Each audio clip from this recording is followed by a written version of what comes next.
अपेक्षाओं की तो नियति है भंग होना। इसीलिए कभी किसी से भी अपेक्षाएं ना करें। हमारे जीवन में तनाव, निराशा, दुख, पीड़ा, ये सब के मूल में एक ही वस्तु है, वो है अपेक्षाएं।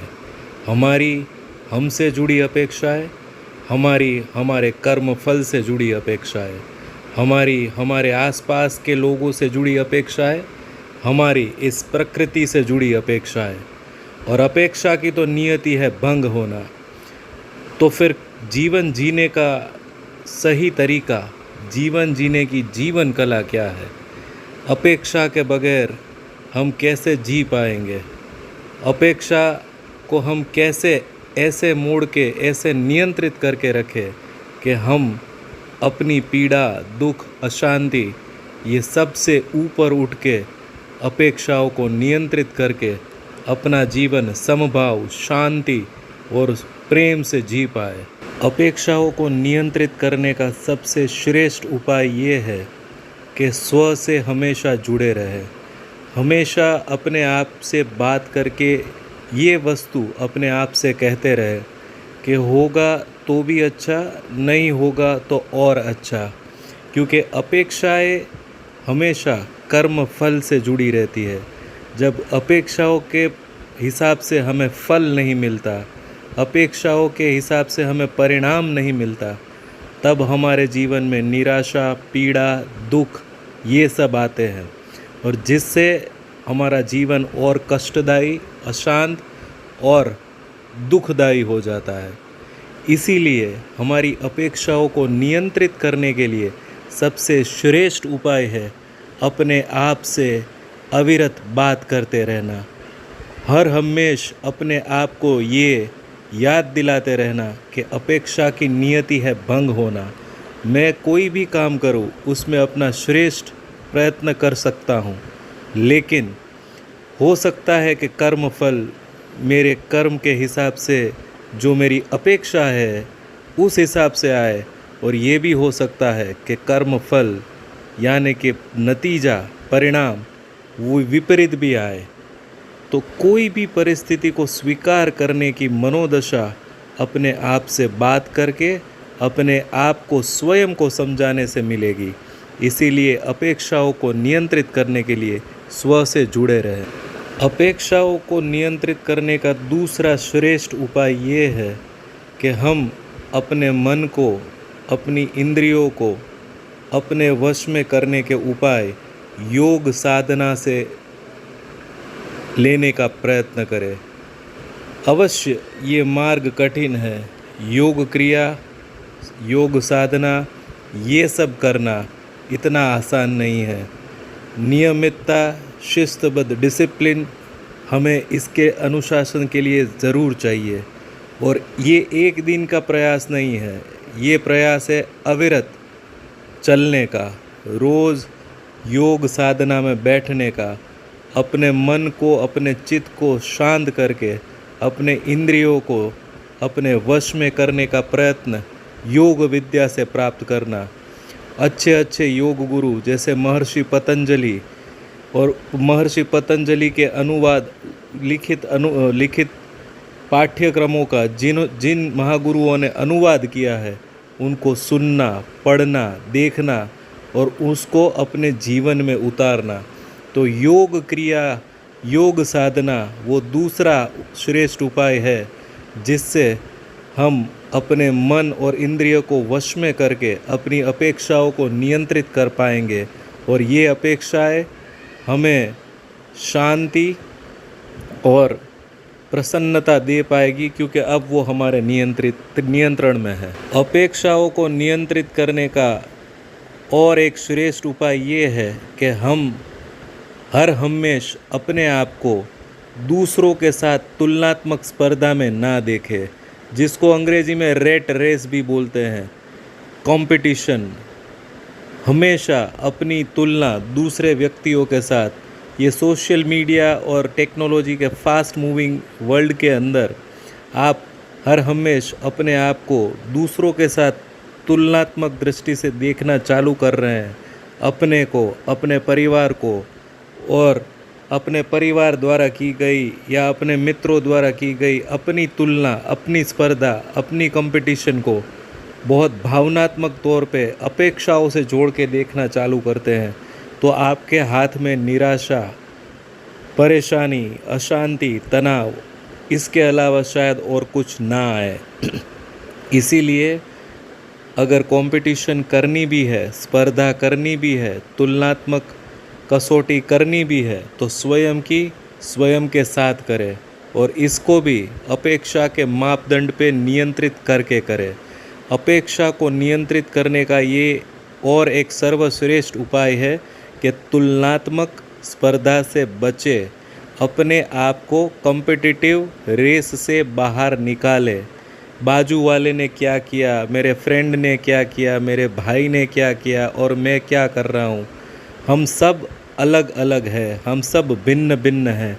जैसे हाथों की 5 उंगलियां भी एक जैसी नहीं होती, वैसे हम सब के विचार, जीने की पद्धति, जीवन कला, हमारी पसंद नापसंद, वो सब अलग अलग भिन्न भिन्न है।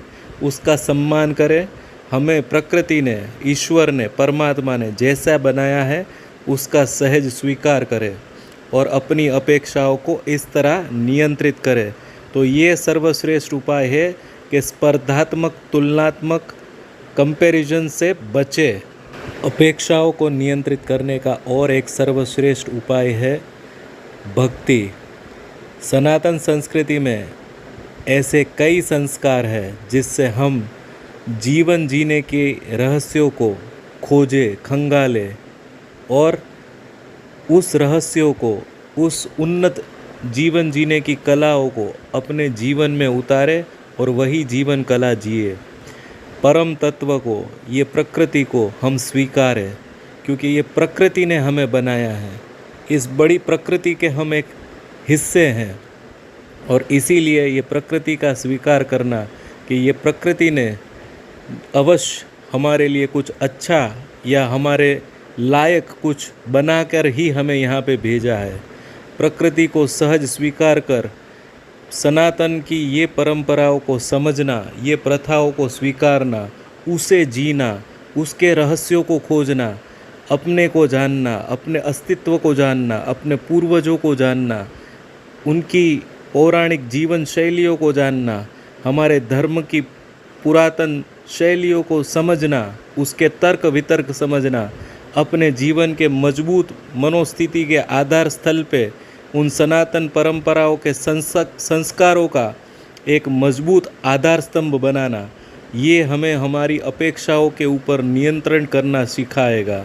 इसके कारण हम एक मजबूत मनोबल, एक आत्मविश्वास, एक विल पावर क्रिएट कर पाएंगे, जिससे हम हमारी अपेक्षाओं को नियंत्रित कर पाएंगे। अपेक्षाओं को नियंत्रित करने का और एक सर्वश्रेष्ठ उपाय ये है कि अपने आप को व्यस्त रखना। कई बार इसके ऊपर सीधा तर्क ये आता है कि हम हमारी अपेक्षाओं से डर गए हैं, इसलिए भाग रहे हैं, इसीलिए हम अपने आप को अलग अलग वस्तुओं में व्यस्त रखने का प्रयत्न कर रहे हैं। लेकिन ऐसा नहीं है। परमात्मा ने हमें ये जीवन बहुत महामूली जीवन दिया है, इसका मूल्य अमूल्य है। इसके अंदर हमें काफ़ी ऐसी वस्तुएं, काफ़ी ऐसे रहस्य खोजने हैं, समझने हैं, जीने हैं, उसके बारे में ज्ञान अर्जित करना है, वो जिज्ञासाओं को, वो रहस्यों को समझने में लगाना है। और जिसके कारण हम काफ़ी सारी अलग अलग वस्तुओं और विषयों के ऊपर हमारा ध्यान केंद्रित करके अलग अलग विषयों के अलग अलग रंगों को, अलग अलग पहलुओं को समझ के हमारे अंदर भी अनेक विविधताएं ला सकते हैं। जैसे एक यहाँ पे दृष्टांत ले ले, साहित्य यानी कि पढ़ना, अलग अलग पुस्तकें अलग अलग विषयों पे पढ़ना, संगीत, शास्त्रीय संगीत, क्लासिकल म्यूज़िक जिसको बोलते हैं, अलग अलग सुमधुर संगीत को सुनना, स्पोर्ट्स यानी कि रमतोत्सव, खेलना कूदना, ये अलग अलग ऐसी वस्तुएं हैं जिसमें हम हमारे मन को, हमारे शारीरिक मानसिक इंद्रियों को इसमें व्यस्त करके हम इससे न केवल हमारा खुद का स्वयं का विकास कर पाएंगे, अपितु हम हमारे अंदर काफ़ी विविधताएं ला पाएंगे, जिससे हमारा सर्वांगी विकास, जिसको अंग्रेजी में 360 डिग्री डेवलपमेंट बोलते हैं, वो कर पाएंगे। इसका बाय प्रोडक्ट और या बोल सकते हैं कई मामलों में डायरेक्ट प्रोडक्ट है कि हम हमारी अपेक्षाओं को नियंत्रित कर पाएंगे, क्योंकि हम जब विविध पहलुओं को, विविध विषयों को विविध आयामों पे समझने की कोशिश करते हैं, तब हमारे अंदर एक परिपक्वता आ जाती है जो हमारी अपेक्षाओं को नियंत्रित करने में हमें सहाय कर पाएगी। अपेक्षाओं को नियंत्रित करने का और एक सर्वश्रेष्ठ उपाय है समर्पण की भावना। दृष्टांत की दौर से देखते हैं, छत्रपति शिवाजी महाराज ने समर्पण कर दिया अपनी राजमाता जीजाऊ माता के संस्कारों को, तो वो बन गए अजर अमर छत्रपति शिवाजी महाराज, जिन्होंने न केवल 50 साल आयुष्य जीवन जिया, अपितु वो हर हमेश युगों युगों तक अमर हो गए। क्यों? क्योंकि वो समर्पण की भावना, वो सात्विकता के प्रति थी। इसीलिए समर्पण सात्विक भावनाओं के प्रति, सात्विक व्यक्तित्व के प्रति अगर हम कर देते हैं तो अपेक्षाएं अपने आप नियंत्रित हो जाएगी। जब हमें जीवन में कोई सात्विक दृष्टिकोण नहीं मिलता, तो हमारे आसपास जो सबसे श्रेष्ठ सात्विक व्यक्तित्व है, उनको समर्पित हो जाने में ही, उनकी जीवन शैली और जीवन कला को समर्पित हो जाने में ही हमारी भलाई होती है, और यही हमें हमारी अपेक्षाओं को नियंत्रित करने में सहाय करती है। अपेक्षाओं को नियंत्रित करने का सबसे आखिर में ये व्याख्यान का सर्वश्रेष्ठ उपाय है अपने स्वप्न को बहुत प्रेम से देखते रहना, उसको प्राप्त करने के प्रयत्न करना, किंतु ये कभी ना सोचना कि ये स्वप्न ही मेरा जीवन, मृत्यु और मोक्ष है। ये स्वप्न एक माध्यम है आपके जीवन जीने की, जीवन कला को पूर्ण करने का, और यही स्वप्न आपको हर हमेश अपनी कार्य प्रणाली में अपने आप को उत्तम और श्रेष्ठ बनाकर अपनी शक्ति के प्रयास करते रहने के लिए आगे बढ़ने की प्रेरणा देगा। मित्रों, आपको मेरा ये वीडियो अच्छा लगा तो लाइक और शेयर अवश्य करें। आगे भी ऐसे रोचक मोटिवेशनल व्याख्यान वीडियो सुनने के लिए बने रहें। कमेंट करके ये बताएं आपको कौन सा पार्ट ये वीडियो का सबसे अच्छा लगा। मिलते हैं अगले वीडियो में, तब तक के लिए जगदम्ब।